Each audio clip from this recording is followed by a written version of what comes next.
My name is Trevor Klumpner. I'll be your host for this evening. Hi, Trevor. And thank you. Hello. I just deleted my Tinder, guys. And thank you. I'm very excited about it. It was really starting to affect my confidence. Like, I used to look into the mirror and just be like, who's that handsome devil? But now I look in the mirror and I'm just like, I don't have a punchline for that. That's just a cry for help. Tinder just seems to be a place where everyone's looking for friends, and platonic friendship's great and all, but you don't go to an orgy looking to adopt a dog. I'm not saying that you won't find him there, but after it hits you with that dead-eyed stare, I don't think it's the one you're gonna bring home. I'll also see a lot of fake profiles on there. They'll say stuff like, I'm never on here, so add me on Snapchat. Gutter slut 420 69 69. Yeah, that's obviously fake, right? Some sort of scam or like a catfishing operation, yeah? Guys, I'm asking you. I'm genuinely curious. I think I'm in love with Gutter Slut. I was fortunate enough, I matched with someone on there, and so of course I sent her a dick pic, you know, as one does. And I used my niece's Barbie as a size comparison. Yeah, don't do that. Because she immediately texted me back, oh, I get it, shrimp on the Barbie.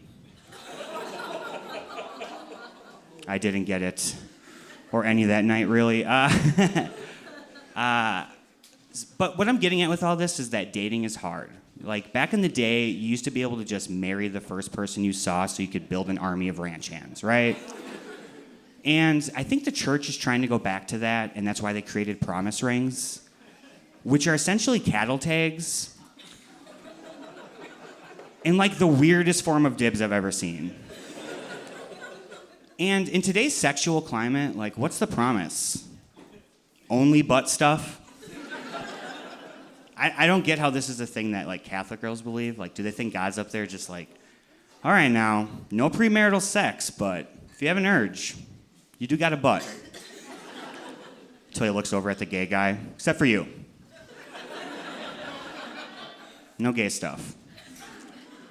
That's a fun one. I think the church should abolish all that stuff and just have their own brand of condoms. You know, they could call them, they could call them the Lord's Protection. You know? That's fun.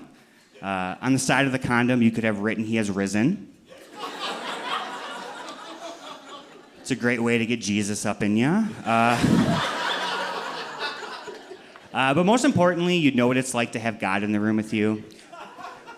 Because as the book of Matthew says, if just two come in my name, I will be present. Yeah, that's a real Bible quote. I was prom king of my high school. Cool, that's how we treat royalty in this town.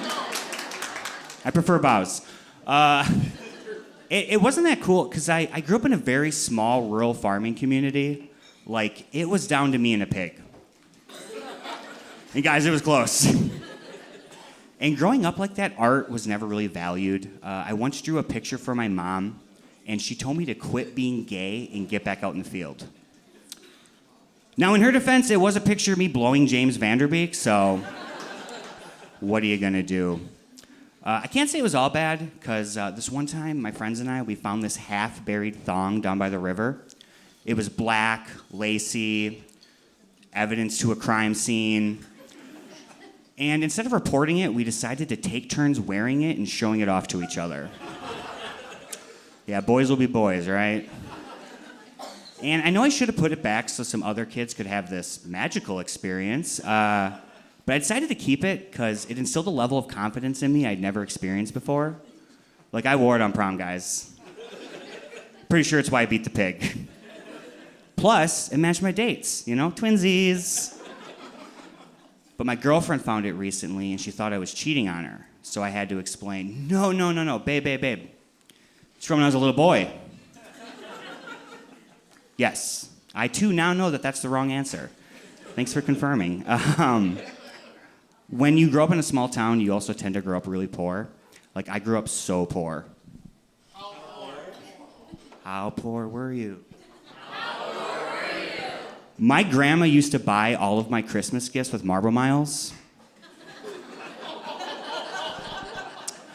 Yeah, I used to be able to trade in your packs of cigarettes for outdoor adventuring gear, and I'm just glad to know that she killed herself so me and my cousin could beat the shit out of each other with cast iron skillets.